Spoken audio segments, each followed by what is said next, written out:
birthday song. I noticed a lot of harmony in the rendition. I appreciate that.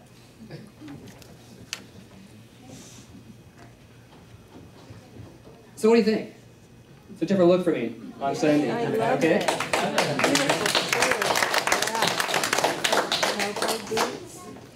Well, now you know more about me, because our theme this month is knowledge.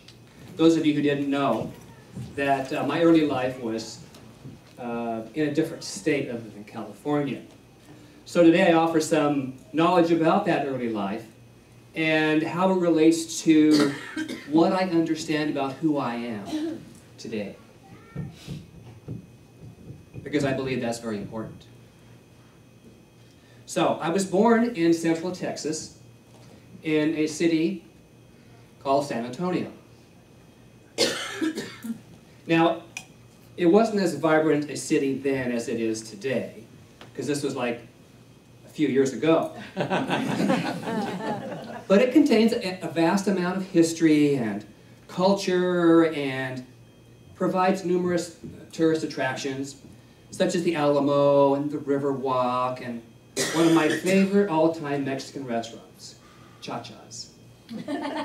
Not a great name. Well, they're noted for two menu items. One is their mole sauce. You know mole sauce. It's a rich sauce made with chili peppers, and cilantro, garlic, cumin, and cocoa powder. It doesn't taste like chocolate, but that cocoa is such a major ingredient in the final flavor. The second famous menu item is their margarita. And it contains fresh lime, triple sec, and tequila. So I'm fond of Texas fare. And as Reverend Louis and many of you know, I need a Texas Mexican food fix at least once a week. Every day's okay, but at least once a week. So I'm proud of where I'm from. Even though at the age of 6, my parents moved from Texas to Southern California,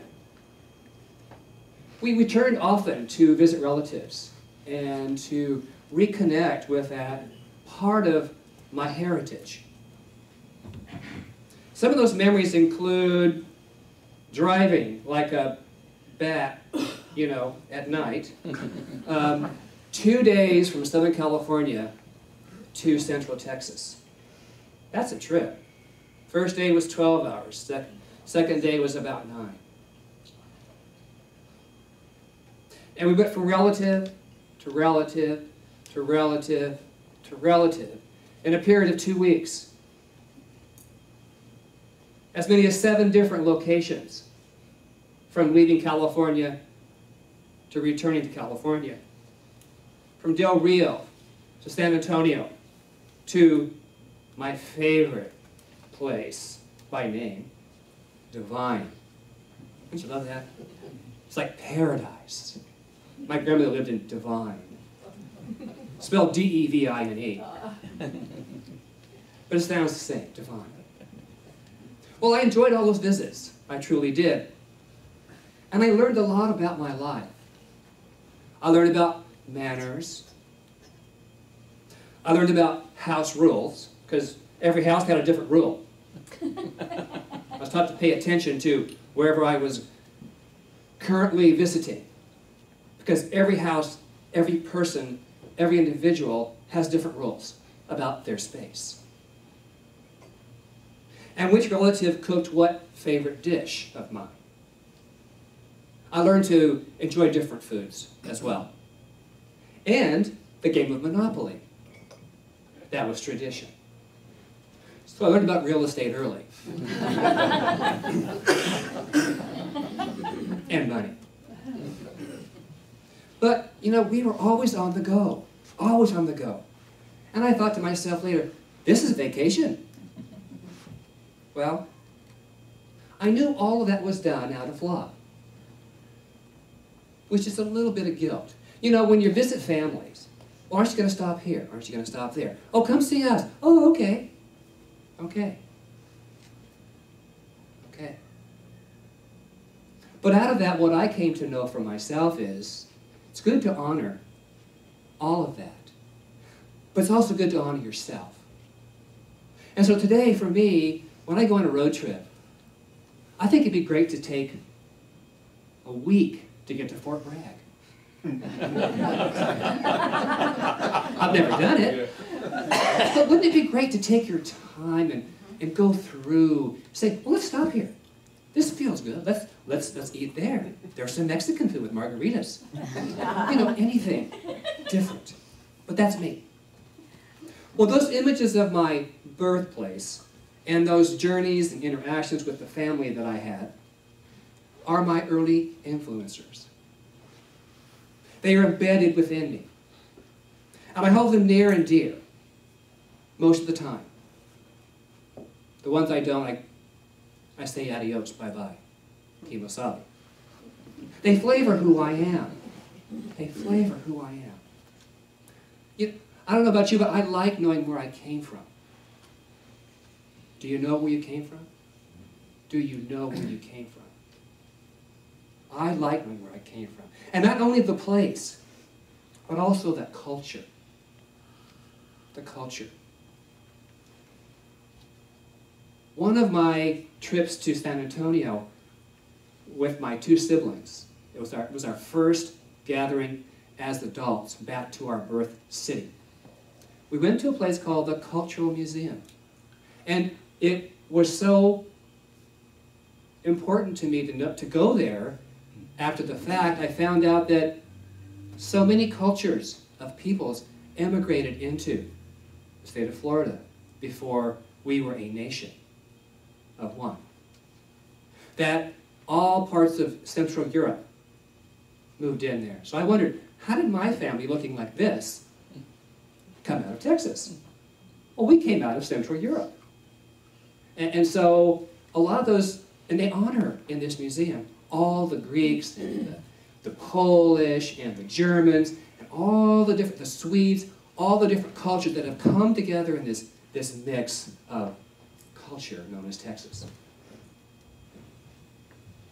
I'm kind of a mole, I guess, myself.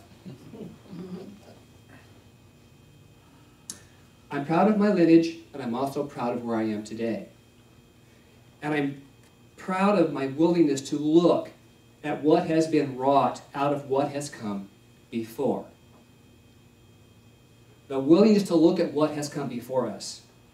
And so my title today, Deep in the Heart, is my statement for all of us to open to who we really are. Down deep. In our own souls. And our own believing. And it's our willingness to evolve from and out of that knowledge of our history. And then own the clarity, whatever that may be, out of it. To own that information. Because when we own the information, it allows us to make a different choice if we choose to do that. Or to say, oh yeah, I love that about me. Oh, that's where that came from. You know, there's a great deal of interest and research devoted to family ancestry these days, isn't there? And it can be done, you know, through the variety of search engines. The Latter-day Saint community has a wonderful, they give a wonderful gift to this research. And it's called Ellis Island. They provide all the information, research, for us to go there and click on. I find it very fascinating that that can be done. And I don't know how many have done that, but I've done a little bit of it, and it's fascinating. But what about the inner search? What about our inner soul search? That search engine is a little harder to find sometimes because it's not out here. You can just go click, click, click. It's your soul. It's your soul. And it's in here. And the key word is intention, which links us to acceptance. And then, of course, love. Love is the driving force. It is the ultimate inquiry I call deep in the heart when we search the inner soul. A real good friend of mine, George Strait, is credited with the song Deep in the Heart of Texas, and is one I have known since I was a pup. Not surprised, are you? Not today. Well, the lyrics speak to me, and the idea of our inner spirit showing itself in greater and magnificent ways. And so, the lyrics that I'm choosing today are these. The stars at night are big and bright, deep in the heart of Texas. The prairie sky is wide and high, deep in the heart of Texas. The sage in bloom is like perfume, deep in the heart of Texas.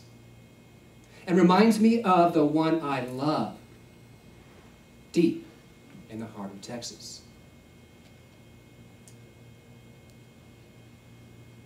So, from the obvious outside of that, I want to move it into a little science of mind metaphysical principle and a quote to tie all this in. The stars at night are big and bright, all right? I call that potential.